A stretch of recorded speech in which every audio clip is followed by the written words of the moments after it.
ಜಮ್ಮು ಮತ್ತು ಕಾಶ್ಮೀರದ ವಿಶೇಷ ಸ್ಥಾನಮಾನ ಇತ್ತಲ್ಲ ಆರ್ಟಿಕಲ್ 370 ಆರ್ಟಿಕಲ್ 370 ವಿಧಿ 370 ಇದನ್ನು ಹಿಂದೆ ತೆಗೆದ ನಂತರದಲ್ಲಿ ದೇಶಾದ್ಯಂತ ಒಂದು ಸುದ್ದಿ ಇತ್ತು. ಏನಂತ ಹೇಳಿದ್ರೆ ಕಾಶ್ಮೀರ ಪಂಡಿತರಿಗೆ ಇನ್ನು ಮುಂದೆ ಹೆಲ್ಪ್ ಆಗುತ್ತೆ. ಕಾಶ್ಮೀರ ಜಮ್ಮು ಮತ್ತು ಕಾಶ್ಮೀರ ಇದೆಯಲ್ಲ ಇದು ಭಾರತದಿಂದ ಬೇರೆ ಏನಲ್ಲ, ಅವ್ರಿಗೇನು ಸಪ್ರೇಟ್ ಕಾನೂನು ಇರಲ್ಲ, ಭಾರತದ ಸಂವಿಧಾನ ಏನಿದೆಯೋ ಅದು ಜಮ್ಮು ಕಾಶ್ಮೀರಕ್ಕೂ ಅನ್ವಯಿಸುತ್ತೆ ಅಂತ ಹೇಳಿದ್ರು.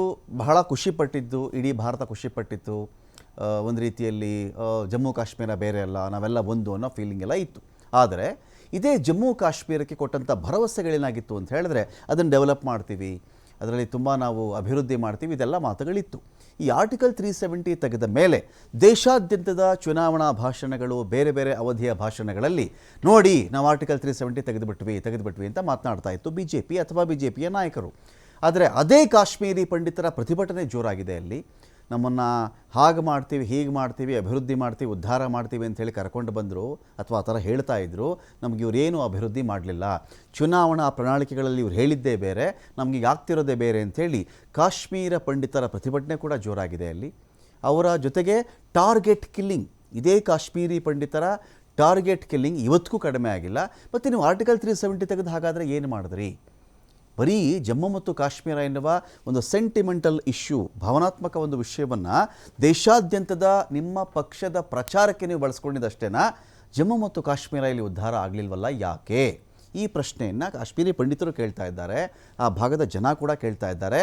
ಟಾರ್ಗೆಟ್ ಕಿಲ್ಲಿಂಗ್ ಆದಮೇಲೆ ನಾವು ಎಲ್ಲೋ ಹೋಗಿ ಬದುಕೊಳ್ತೀವಿ, ಬಿಟ್ಟುಬಿಡಿ ನಮ್ಮನ್ನು ಅಂತ ಕೇಳಿದ್ರು ಕೂಡ ಕರ್ಫ್ಯೂ ಅಥವಾ ನಿಷೇಧಾಜ್ಞೆ ಜಾರಿ ಮಾಡಿ ಆ ಜನಗಳನ್ನು ಅಲ್ಲೇ ಉಳಿಸಲಾಯಿತು. ಇದು ಒಂದು ಭಾಗ. ಇದಾದ ಮೇಲೆ ಕಾಶ್ಮೀರ ಲೋಕಸಭಾ ಚುನಾವಣಾ ಕಣ ಇಷ್ಟೆಲ್ಲ ಹೇಳ್ಕೊಳ್ತಲ್ಲ ಒಂದು ಪಾರ್ಟಿ, ನಾವು ಜಮ್ಮು ಕಾಶ್ಮೀರಕ್ಕೆ ಅದು ಮಾಡಿದ್ದೀವಿ ಇದು ಮಾಡಿದ್ದೀವಿ ಅಂತೇಳಿ. ಹಾಗಿದ್ದೂ ಕೂಡ ಈ ಲೋಕಸಭಾ ಚುನಾವಣೆಯಲ್ಲಿ 3 ಲೋಕಸಭಾ ಕ್ಷೇತ್ರಗಳಿಗೆ ಇದುವರೆಗೂ BJP ಅಭ್ಯರ್ಥಿಯನ್ನು ಘೋಷಣೆ ಮಾಡಿಲ್ಲ. ನಾಮಿನೇಷನ್ ದಿನಾಂಕ ಮುಗಿದೇ ಹೋಯಿತು, ಅಭ್ಯರ್ಥಿನ ಘೋಷಣೆ ಮಾಡಲಿಲ್ಲ. ಯಾಕೆ? ಬಾರಾಮುಲ್ಲಾ, ಶ್ರೀನಗರ, ಅನಂತನಾಗ್, ರಜೌರಿ ಈ ಒಂದು ಕಣದಿಂದ BJP ಪಲಾಯನ ಮಾಡಿರೋದು ಯಾಕೆ ಅಂಥೇಳಿ ತುಂಬ ಜೋರಾಗಿ ಜಮ್ಮು ಮತ್ತು ಕಾಶ್ಮೀರ ನಾಯಕರು ಮಾತ್ರವಲ್ಲ, ಬೇರೆ ಕಡೆ ನಾಯಕರು ಮಾತನಾಡೋಕ್ಕೆ ಶುರು ಮಾಡಿದ್ದಾರೆ.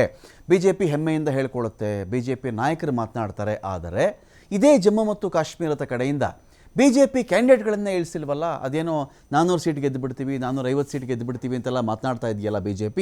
ಕಾಶ್ಮೀರ, ಜಮ್ಮು ಕಾಶ್ಮೀರ ಇವರೇ ಹೇಳಿದ ಆರ್ಟಿಕಲ್ 370 ತೆಗೆದ್ರು. ಇಷ್ಟಾದರೂ ಕೂಡ ತನ್ನ ಕ್ಯಾಂಡಿಡೇಟ್ಗಳನ್ನು ಹಾಕುವಂಥ ಧೈರ್ಯವನ್ನು BJP ಯಾಕೆ ಮಾಡಿಲ್ಲ? ಸೊ ಆರ್ಟಿಕಲ್ 370 ಅನ್ನೋದು ದೂರದಿಂದ ನೋಡುವವರಿಗೆ, ದೂರದ ಬೆಟ್ಟ ಕಣ್ಣಿಗೆ ನುಣ್ಣಗೆ ಅಂತ ಮಾತನಾಡ್ತಾರಲ್ಲ, ತುಂಬ ಅದ್ಭುತವಾಗಿ ಹಾಗಾಯ್ತಂತೆ ಹೀಗಾಯ್ತಂತೆ, ಹೋದವರು ಕಡಿಮೆ, ಕಂಡವರು ಕಡಿಮೆ, ನೋಡಿದವರು ಕಡಿಮೆ, ಮಾತನಾಡಿದವರು ಕಡಿಮೆ, ಅದರ ಬಗೆಗಿನ ಪ್ರಚಾರ ಜಾಸ್ತಿ ಇತ್ತು. ವಾಸ್ತವದಲ್ಲಿ ಇದೇ ಜಮ್ಮು ಮತ್ತು ಕಾಶ್ಮೀರದಲ್ಲಿ ಅಭಿವೃದ್ಧಿ ಕೆಲಸಗಳು ಏನೂ ಆಗ್ತಾ ಇಲ್ಲ. ಅಲ್ಲಿ ಕೆಲವು ಉದ್ದಿಮೆದಾರರಿಗೆ ಅನುಕೂಲ ಮಾಡಿಕೊಡೋಕ್ಕೆ ಈ ಒಂದು ಕಥೆನ ಇವರು ಮಾಡಿದ್ದಾರೆ ಅಂಥೇಳಿ ರಾಜಕೀಯ ನಾಯಕರು ಮಾತಾಡ್ತಾ ಇದ್ದಾರೆ, ಜನ ಕೂಡ ಮಾತಾಡ್ತಾ ಇದ್ದಾರೆ. ಆರ್ಟಿಕಲ್ 370 ಎನ್ನುವ ಒಂದು ವಿಷಯ ಬರೀ ಭಾಷಣಕ್ಕಷ್ಟೇ ಸೀಮಿತವಾಗಿದೆ. ಅಷ್ಟಿದ್ದಿದ್ರೆ, ಅಷ್ಟೊಂದು ಕಾನ್ಫಿಡೆಂಟ್ ಈ ಪಾರ್ಟಿಗಿದ್ದಿದ್ರೆ ಇವತ್ತು ಇದೇ ಕಾಶ್ಮೀರದಲ್ಲಿ ತನ್ನ ಕ್ಯಾಂಡಿಡೇಟ್ಗಳನ್ನು ಹಾಕಿ ತಾನು ಮಾಡಿರುವ ಸೋಕಾಲ್ಡ್ ಅಭಿವೃದ್ಧಿ ವಿಚಾರವನ್ನು ಮುಂದೆ ಇಟ್ಟು ಗೆಲ್ಲಬೇಕಾಗಿತ್ತು. ಇವರು ಯಾಕೆ ಆ ಥರ ನಿಲ್ಲಿಸ್ತಿಲ್ಲ ಕ್ಯಾಂಡಿಡೇಟ್ಗಳನ್ನು? ಆರ್ಟಿಕಲ್ 370 ಇಡೀ ಭಾರತದ ಚುನಾವಣೆಗೆ ಬಳಸಿಕೊಳ್ಳುವ ಒಂದು ವಿಷಯ ಮಾತ್ರ ಆಗ್ತಾ ಇದೆ ಅಂತೇಳಿ ಕಾಶ್ಮೀರ ಭಾಗದ ನಾಯಕರು, ಪ್ರತಿಪಕ್ಷಗಳ ನಾಯಕರು ಮಾತನಾಡ್ತಾ ಇದ್ದಾರೆ. ಇವರಿಗೆ ಆರ್ಟಿಕಲ್ 370 ಪುಲ್ವಾಮಾ ಹೇಳ್ಕೊಳ್ಳೋಕ್ಕೆ, ಬೇರೆ ರಾಜ್ಯಗಳಲ್ಲಿ ಮತ ಕೇಳೋಕ್ಕೆ ಅಷ್ಟೇ ಬಳಕೆ ಆಗ್ತಾ ಇದೆ. ಆದರೆ ಕಾಶ್ಮೀರದಲ್ಲಿ ಅದರ ಲಾಭವನ್ನು ಪಡೆಯುವಲ್ಲಿ BJP ಎಡವು ಬಿಟ್ಟಿದೆಯಾ ಅಥವಾ ಅಲ್ಲೇನು ಪಡ್ಕೊಳ್ಳೋಕೆ ಆಗ್ತಾ ಇಲ್ವಾ ಅಂತ ಒಂದು ಪ್ರಶ್ನೆ ಇದೆ. ಇಲ್ಲಿ ಕೇಸರಿ ಲೆಕ್ಕಾಚಾರ ಉಲ್ಟಾಗಿದೆ. 2019 ಆಗಸ್ಟ್ 5ರಂದು 370ನೇ ವಿಧಿಯನ್ನು ರದ್ದು ಮಾಡಿತ್ತು BJP ನೇತೃತ್ವದ ಸರ್ಕಾರ. ಆರ್ಟಿಕಲ್ 370 ವಿಧಿ ರದ್ದು ಆದ ಮೇಲೆ ಮೊದಲ ಲೋಕಸಭಾ ಚುನಾವಣೆ ಇದು. ಚುನಾವಣೆಯಲ್ಲಿ ಟಾರ್ಗೆಟ್ ಕಿಲ್ಲಿಂಗ್ ಅಲ್ಲಿ ಜಾಸ್ತಿ ಆಗಿದೆ. ಕಾಶ್ಮೀರಿ ಪಂಡಿತರ ಹತ್ಯೆಯಲ್ಲಿ ಈಗಲೂ ಜಾಸ್ತಿ ಆಗಿದೆ. ಸೊ ಇದರ ವಿರುದ್ಧವಾಗಿ ಕಾಶ್ಮೀರಿ ಪಂಡಿತರು ನಿರಂತರ ಹೋರಾಟ ಮಾಡ್ತಾ ಇದ್ದಾರೆ. ಕಾಶ್ಮೀರಿ ಪಂಡಿತರ ಹೆಸರು ಹೇಳೋದು, ಅವ್ರ ಹೆಸರಲ್ಲಿ ಎಮೋಷ್ನಲ್ ಆಗಿ ಇಡೀ ಭಾರತದಲ್ಲಿ ಇವರು ಮಾತನಾಡೋದು, ಅದರಿಂದ ಬೇಳೆ ಬೇಯಿಸ್ಕೊಳ್ತಾ ಇದ್ದಾರೆ. ಆದರೆ ನಾವು ಕಾಶ್ಮೀರಿ ಪಂಡಿತರು ಇದ್ದೀವಲ್ಲ, ಬಹಳ ಕಷ್ಟಪಡ್ತಾ ಇದ್ದೀವಿ ನಾವು, ಟಾರ್ಗೆಟ್ ಕಿಲ್ಲಿಂಗ್ ಇಲ್ಲಿ ಆಗ್ತಾ ಇದೆ, ಈ ಒಂದು ವಿಚಾರದಲ್ಲಿ ನಮಗೆ ಅನ್ಯಾಯ ಆಗಿದೆ ಅಂಥೇಳಿ ಇವರ ಜೊತೆಗೆ ಕಾಶ್ಮೀರಿ ಪಂಡಿತರಿಗೆ ಪುನರ್ವಸತಿಯನ್ನು ಕಲ್ಪಿಸಿದ್ರ. ದೇಶಾದ್ಯಂತ ಇರತಕ್ಕಂಥ ಕಾಶ್ಮೀರಿ ಪಂಡಿತರಿಗೆ ನ್ಯಾಯ ಕೊಡ್ತಾ ಇದ್ದೀವಿ, ಮತ್ತು ಜಮ್ಮು ಕಾಶ್ಮೀರಕ್ಕೆ ಅವರು ಬರಬಹುದು, ಇಲ್ಲಿ ನೆಲೆಸಬಹುದು, ಇದೆಲ್ಲ ಮಾತಾಡ್ತಾ ಇದ್ರಲ್ಲಪ್ಪ ಇವರು. ನಾವು ಇಲ್ಲಿದ್ದೀವಿ, ಇಲ್ಲಿ ಬಂದಿದ್ದೀವಿ, ಇಲ್ಲಿಂದ ತಲೆಮಾರುಗಳಿಂದ ನಾವು ಇಲ್ಲೇ ಇದ್ದೀವಿ, ನಮಗೆ ಸರಿಯಾದ ನೆಲೆ ಇಲ್ಲ, ಸರಿಯಾದ ಭದ್ರತೆ ಇಲ್ಲ, ಪ್ರಚಾರಕ್ಕೆ ಮಾತ್ರ ಕಾಶ್ಮೀರಿ ಪಂಡಿತರ ಅಂತ ಅವರೇ ಕೇಳ್ತಾ ಇದ್ದಾರೆ. ಪ್ರತಿಭಟನೆ ಕೂಡ ಮಾಡಿದ್ದಾರೆ.